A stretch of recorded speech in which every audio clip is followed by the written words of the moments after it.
Olá pessoal, esse projeto faz a triagem de tuberculose em radiografias, priorizando 0 falsos negativos. O dataset utilizado foi do Kaggle, o TB Chest X-Ray Database. E utilizamos um split estratificado de 70-15-15, um pipeline reprodutível em TF-Data e class weights. Treinamos um modelo baseline em CNN e um em MobileNet V2 com fine tuning leve. Ao final, será apresentado métricas no teste, curva ROC, Precision Recall, matriz de confusão e GradCam++ para interpretar as regiões de atenção. Então, nosso objetivo é a triagem automatizada de tuberculose em raio-x. Então, começamos padronizando o ambiente, listando todas as dependências e fixando um seed para poder tornar o experimento reprodutível. Na etapa de sanity check, os dados vêm do Kaggle e foi feito um sanity check apenas para detectar arquivos corrompidos ou imagens inválidas, e nisso identificamos que a distribuição de imagem está desbalanceada, onde temos 3.500 imagens normais para apenas 700 com tuberculose. Então depois compensamos isso utilizando os class weights. Aqui splitamos os dados entre treino, validação e teste, e temos uma pequena amostragem das imagens. Depois criamos o TF-Data e com ele os class weights. Então, entrando para os modelos, foi treinado um CNN baseline para referência e um modelo MobileNet V2 com a cabeça densa para binário, começando com um backbone congelado e depois um fine tuning leve nas últimas camadas. E o monitoramento de validação foi em recall para alinhar com a política clínica usando o early stopping e o model checkpoint.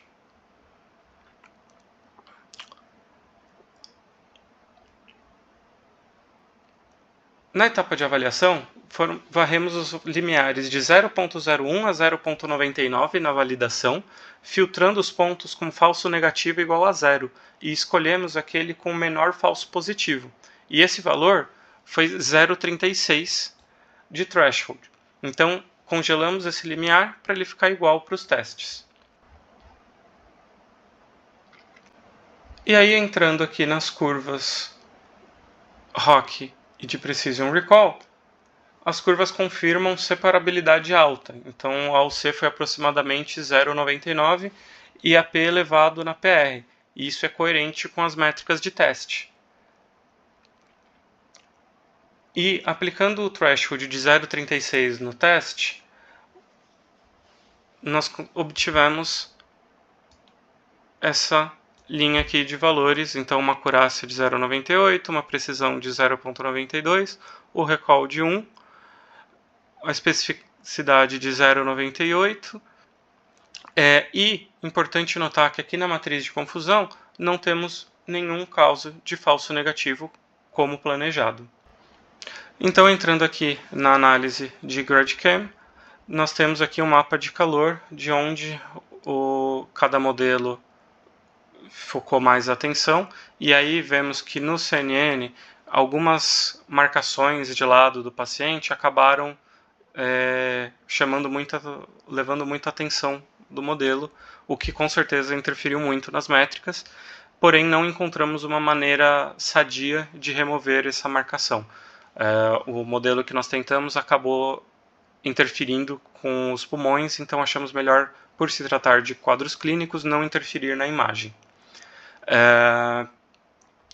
Mas podemos ver que visualmente o modelo, principalmente do MobileNet, ele foca nas regiões pulmonares, então, como esperado, ele funcionou melhor.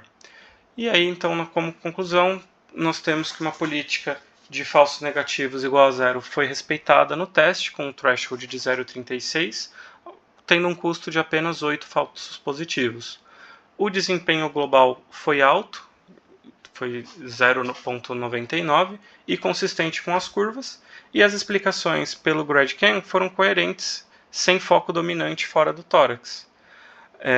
E temos as limitações de que a base foi apenas uma única fonte, então é possível um viés de domínio e avaliação ainda offline. E mais uma vez reforçando que esse é apenas um apoio à triagem, a interpretação clínica sempre deve ser do médico. Fala pessoal, estarei explicando aqui agora, após o nosso modelo testado, avaliado, conforme o Felipe já explicou. Vamos fazer agora a produtização do nosso modelo. Aqui temos então o código onde vai salvar o modelo, já na pasta aqui da nossa API. Tá? Então criamos uma API usando o Fast API e um front-end usando o Streamlit. Tá? O Streamlit é bem conhecido aí também, né, no mundo de dados.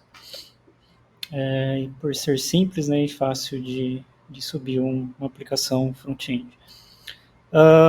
Então salvamos aqui os dois modelos, mas o que vamos estar usando aí que teve um melhor resultado, né, é o MobileNet V2.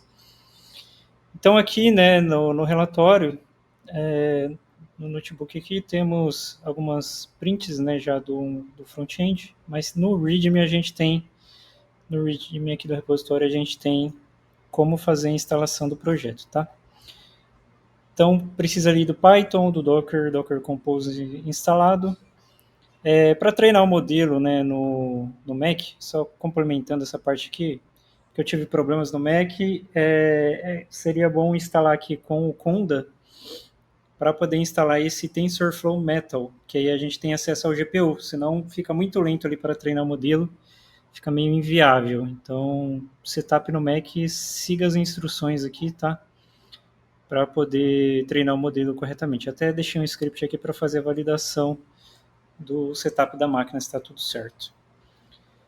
Como rodar o projeto local, então cria um venv, ativa o venv ali, faz instalação no Linux ou Windows. No Mac, né, eu deixei separado um requirements onde não tem o TensorFlow aqui, porque se instalar o TensorFlow normal, não vai funcionar aquele TensorFlow Metal para poder usar o GPU. Então ele é um arquivo separado aqui só para o Mac, tá bom? Ele está aqui na raiz do projeto também. Então, para subir a API local, é só rodar esse comando aqui, e para subir a aplicação web é só rodar esse comando aqui. E tem o Docker Compose aqui também, né? Em cada pasta a gente tem o Dockerfile, né? E no API aqui, no web, tem o Dockerfile também. E tem o Docker Compose, que aí já builda os dois, né? Já builda a imagem e já sobe também ali. Então, vamos estar executando aqui para demonstrar para vocês. Então, Docker Compose.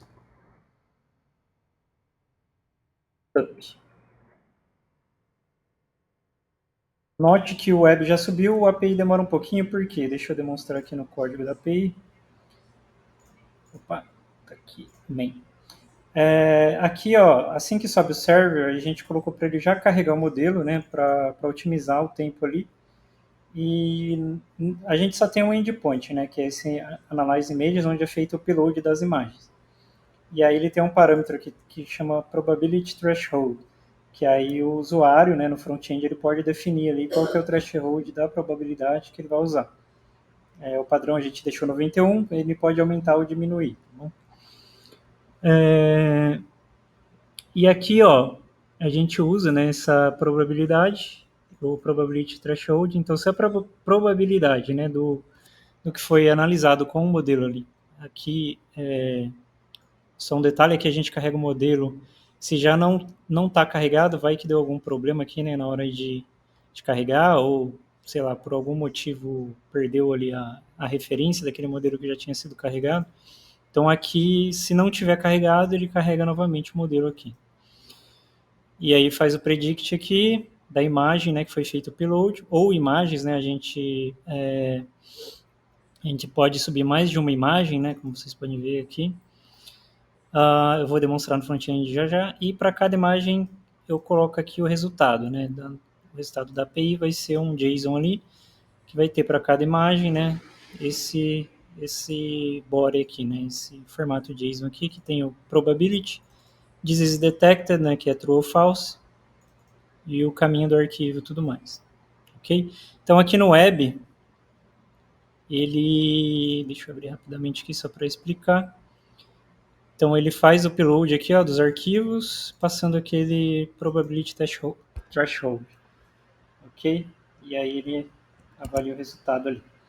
Então, eu não fiz eu já fiz o Docker Compose Up, né? Então, aqui, ó, tá rodando aqui a minha aplicação. Posso configurar aqui o threshold, conforme eu falei. Vamos subir aqui. Esse aqui são... Quando a gente treinou o modelo, tá? A gente deixou aqui essa pasta dataset. Quais são as imagens de teste, para facilitar, tá? Que a gente pode carregar aqui no nosso teste na aplicação web aqui direto. Deixa eu voltar lá. Então, eu vou pegar aqui, ó, algumas imagens normais. Então, ele já me dá o resultado. Nenhuma anomalia detectada em 6 imagens. Ó. Então, como você pode ver, eu posso carregar mais de uma. Deixa eu limpar aqui. Vamos carregar agora tuberculose. Essas aqui todas têm tuberculose. Vou carregar todas, tá?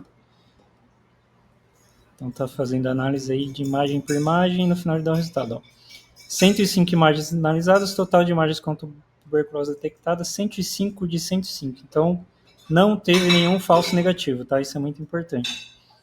Mas, claro, deixamos o aviso aqui, consulte um profissional e em cada uma também aqui, ó, recomendo, dada a variação médica detalhada.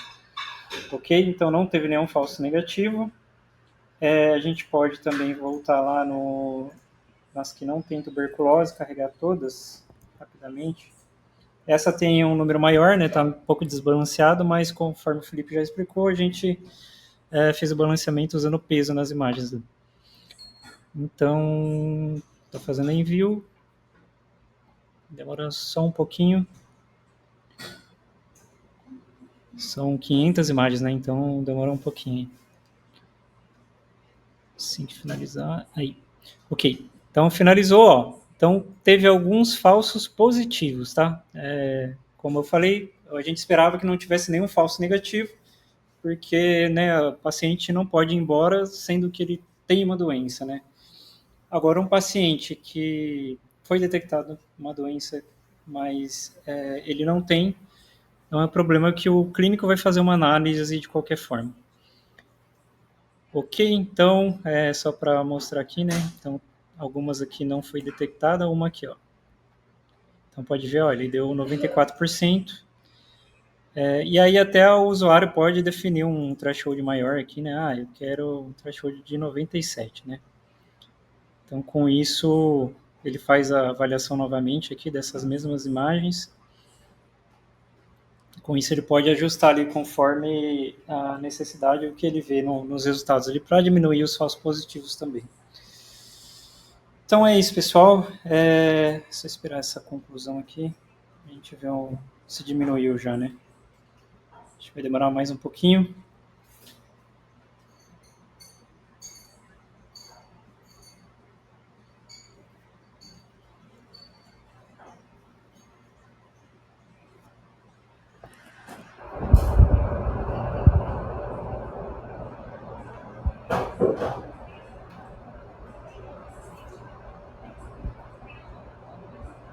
Ó, já caiu para 5. Então já caiu 3 imagens ali. Ok? Então é isso. Muito obrigado.